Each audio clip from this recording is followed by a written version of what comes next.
কিচ্ছু করবেন। আমি তো বলছি বাংলার মানুষ মমতা বন্দ্যোপাধ্যায়,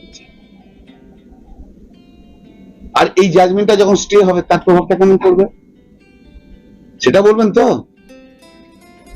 আপনি যদি বলেন আজকে প্রভাব পড়লো, তাহলে স্টে হলে তো তার প্রভাব পড়বে, তাহলে বিজেপি শূন্য। কে মানতে হবে তো, একতরফা কোশ্চেন করলে তো হবে না, আরেকটা দিক আছে। স্টে হচ্ছে, অভিজিৎ ঘরে ঘুমক পাশপালিশ জড়িয়ে যান, বলে দিন অভিজিৎকে স্টে হবেই। আমার তো 43 বছরের প্র্যাকটিসের এক্সপিরিয়েন্স, মামলা করার লোক, আর ও হচ্ছে 3 নম্বরের ব্রিফকে নিয়ে পিছন পিছন ঘোড়া উকিল ছিল, আর বুড়ো বয়সে হাইকোর্টের জজ হয়েছিল 56 বছর না 57 বছরে। কেউ হয় কোন ভালো প্র্যাকটিশনার যার যান না, আপনারা তো হাইকোর্টে অনেক যান, তুমি যাও তো, যাও না। 50 বছর বয়স হয়ে গেছে, যার ভালো প্র্যাকটিস আছে যান না, তাকে জজ হতে বলবো, যান ভাই জানতো।